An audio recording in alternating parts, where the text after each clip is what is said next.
Hello guys, welcome back to my channel Ashu on record में फिर से मैं आप सेकंड क्वेश्चन उसी का लाई हूं मैं। नागरिक समाज में पैने व टॉकी बिल्ले की तुलना। ये सारे एक ही क्वेश्चन के वो चल रहे हैं, बट ये थोड़े लॉन्ग है। इनकी अलग अलग जो विचारक हैं उनने नागरिक समाज के ऊपर अलग अलग अपने विचार दिए हैं। इनमें से कोई भी विचार आ जाता है, ज्यादातर पैने टॉकविल्ले भी आ जाता है, अरस्तु वाला आ जाता है। तो मैंने आपको सिर्फ एक अभी नागरिक समाज के बारे में बताया, आप ग्रोम्सी के भी बताऊंगी। अभी पैने और टॉकविल्ले के बीच में तुलना बतानी है, तो उसका क्वेश्चन मैं बताती हूँ। ये 2 बार पूछा गया है और पेपरों में, पिछले वर्षों के पेपरों में। तो हम शुरू करते वीडियो। पैने पैने क्या है? नागरिक समाज की बजाय राज्य पर अंकुश लगाना चाहिए।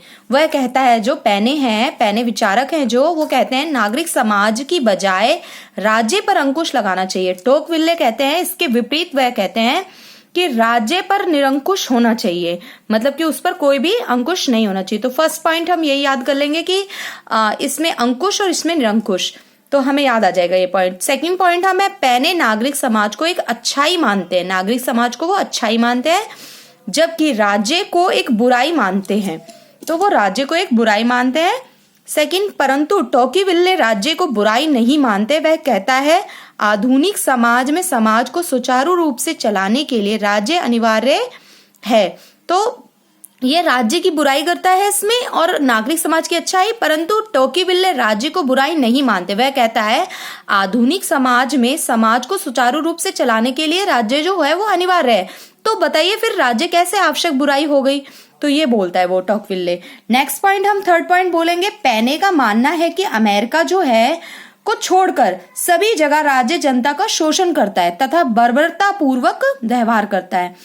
इसी क्वेश्चन पर फिर टॉकविल्ले के विचार ने यह बोला है कि यह नहीं मानता, कि वह स्वीकार भी नहीं करते हैं वो इस शब्दावली को कि सिर्फ अमेरिका छोड़कर सभी जगह राज्य जनता का शोषण करती है।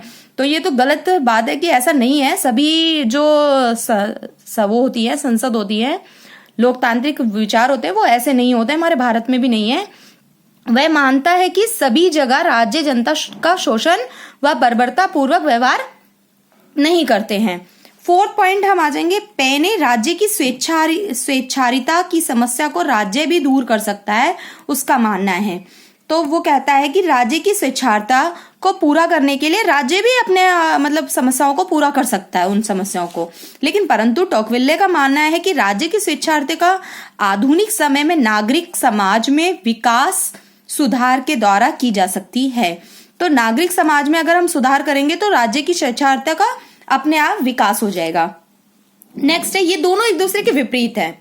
अब नेक्स्ट है फिफ्थ पॉइंट। पैने का मानना है लोकतंत्र विकास को फलने फूलने के लिए केवल नागरिक समाज की भूमिका अहम नहीं है, बल्कि अन्य कारकों की भूमिका भी मेन है। तो वो कहता है सिर्फ नागरिक समाज को ही नहीं, मतलब अपनी अहम भूमिका देनी है फलने फूलने के लिए लोकतंत्र को, और भी जो है कारक उनको भी देनी है। बट टॉकविल्ले कहता है इसी बात में कि जो उसका मानना है कि लोकतंत्र के विकास के लिए एक संगठित नागरिक समाज का होना आवश्यक है, जो लोकतंत्र को फलने फूलने में सहायता करता है। नेक्स्ट 6 पॉइंट बोला है, लोकतांत्रिक क्रांति को मजबूत करने के लिए अधिक से अधिक नागरिक समितियों के पक्षधर में नहीं है वो।